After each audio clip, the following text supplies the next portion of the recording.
Magandang araw mga kaibigan. Pag-usapan natin ngayon ang mga exciting debates na posibleng mangyari na mapanood natin, na matututo tayo, makapanood tayo ng real bloodbath, hindi lang yung impeachment. Kasi baka hindi na matuloy yung impeachment ni VP Sara, yung trial. Ito, mga debates. Unahin natin, post ni Sergeant De Leon. Sabi niya, debates we would love to see. Marcoleta versus Carpio. Yan, mag-discuss tayo in detail dito mamaya. Tariela versus Sasasot. Attorney Guanzon versus Anticlair. And then, Kiko Pangilinan versus Alan Peter Cayetano. Although nanalo na si Alan Peter Cayetano sa Senate floor, sana public debate sila. Okay, so unahin natin itong Marcoleta versus Carpio. Matutuloy na kaya? Ito. May post si Attorney G. Sabi niya, sana talaga ay matuloy po ang debating ito. Dahil ang hamon po para sa isang friendly debate ni Senator Marcoleta ay tinanggap na po ni Justice Carpio. Yun nga lang po, hindi pa po tayo nakakasigurado kung matutuloy po ba talaga o hindi. Dahil pagdating po sa isang debate, napakadali pong tanggapin ang mga hamong ganito kapag matitikas po kayong abogado. Ngunit, karaniwang hindi natutuloy ang mga usaping ganito dahil karaniwang hindi po nagkakasundo ang magkabilang partido sa scope o kung ano po ang magiging limitasyon ng pag-uusapan dito. At bilang veterano rin po sa mga debates at moot court competitions noong kabataan ko, masasabi ko po sa inyo na napakahalaga po ang scope and limitations pagdating sa mga paligsahang ganito. Otherwise, nagkakalat lang po ang usapin dito at ang manunod po ay hindi rin matututo. Ito, mayroong scope na gusto ni Justice Carpio, sabi ni Senator Marcolina, kulang yan, dagdagan natin. So, ganito lang ang scope ni Justice Carpio, parang okay yan. Kaya lang, dagdagan natin gawin ganito. Dagdagan ng topics. Ito. Sa ngayon po, ang proposal po ni Justice Carpio ay limitahan lang ang scope debate sa mga legal na konsepto. At naiintindihan ko po kung bakit ito ang kagustuhan nito. Dahil si Justice Carpio ay masasabi nating eksperto sa international law, sa UNCLOS at sa ating baseline law. Ang mga batas po na sumasakop sa West Philippine Sea issue. Ngunit si Senator Marcoleta naman po ay gustong mas palawakin. Okay? So, ang naintindihan ko dito, okay, topic, legal concept, tungkol sa awayan sa teritoryo, okay yan. Kailang kulang, bitin. Dagdagan natin. Ano ang may dagdag? At isama pati ang historical at geopolitical na mga konsepto na kaugnay sa isyong ito. Wow! At naintindihan ko rin po si Senator Marcoleta sa kagustuhan niyo pong ito. Dahil bilang isang veteranong politiko, dito naman po siya may tuturing na isang eksperto. Kaya sana po magkasundo talaga ang dalawang partido sa usaping ito. At huwag naman po sana nilang gawing palusot lang ito upang huwag nang matuloy ang debating ito.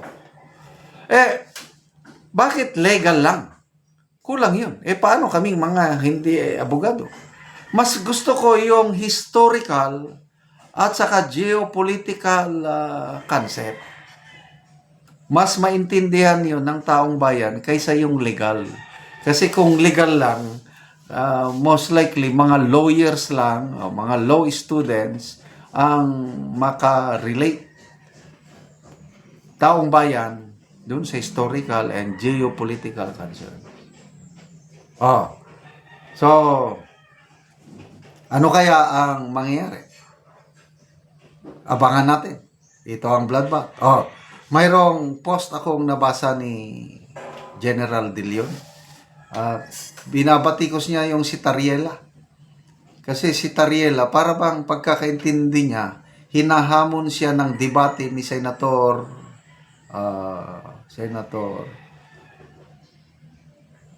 Cayetano.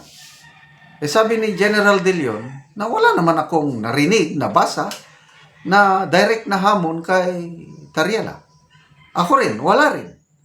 Bakit na isip ni Tariela na hinahamon siya ng debate? I don't know.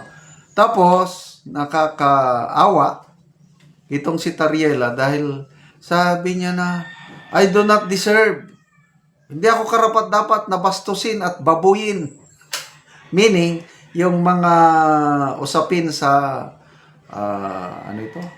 usapin sa Senado, sa napag-usapan kasi si Tariela doon na, ano bang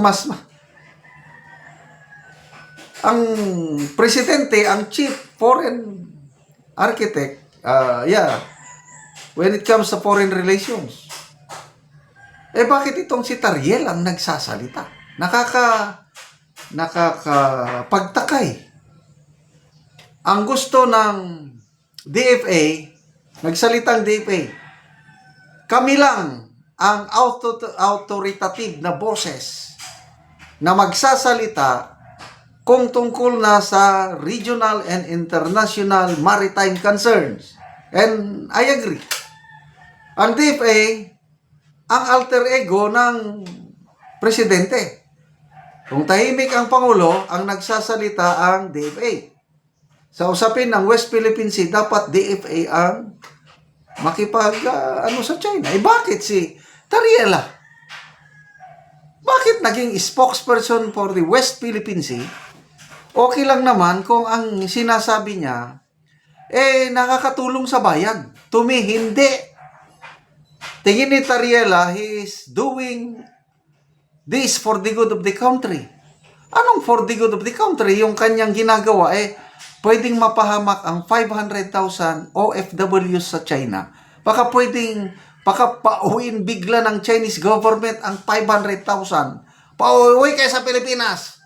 Dahil dinisrespect ni Tariela ang aming presidente. Uwi! Anong mangyari sa pamilya ng ating OFWs? May maitutulong ba si Tariela? Pakisagot ko Commodore Tariela, makakatulong ka ba sa mga pamilya ng OFWs pag pinauwi sila ng China? Makakatulong ka ba sa mga farmers na nag-export ng mga prutas at iba-ibang agricultural products? Pag tinigil ng China pagbili sa atin, makakatulong ka ba? Salamat mga kaibigan sa inyong pagsubaybay sa ating channel. Nakakatulong kayo ng malaki sa tribong Talanding ng Bukidnon dahil ang income natin sa channel na ito ay pantulong po sa tribo. Pagbigay tayo ng libreng yero at pako para makapagpatayo sila ng mas maayos na tirahan. Panoorin nyo ang video na ito. Karon mo na ni ang atop sa matabangan na mo og gero nga mga karaan na gid kayo ang ilang atop. So kuan na gid nanay mga buslot og tuluan na pod ni og muulan. So ila lang gani gibutangan na lang og habol para nga kung muulan dili kayo sila matuluan.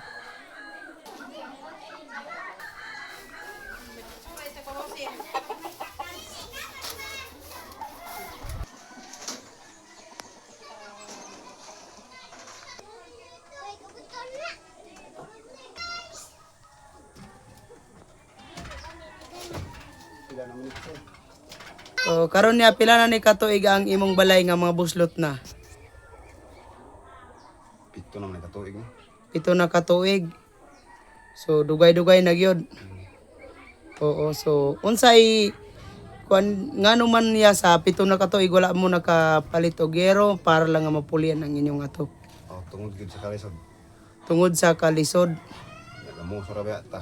Gamo. Adlaw ra og 200 ang adlaw ra gyud. 200 ang adlaw. So kuan lang gyud dito lang gyud sa pagkaon lang mataman. Pagkaon. Oo. So naa kay kuan niya kanang estudyante nga naga-eskwela pa karon. Naa. So pila ka buok imong estudyante? Upat. So kulangon pa gid ang tag 200 nga adlawan nimo. Kulang gyud. Oo, so walay na budget para sa yero. Wala ko. Oo. Nung nga gitawangan ko ninyo, Oo. nakatupragid ko sa akong sinya pila na katuig. Oo. Salamat po sa nagtabang sa kuha. Oo, lagi. Nga dili na kaya maulanan. Di na yun. Asa man imong asawa karon niya? Naglakaw man. Naglakaw siya. So ikaw lang ang nakakaroon sa balay. So salamat kayo.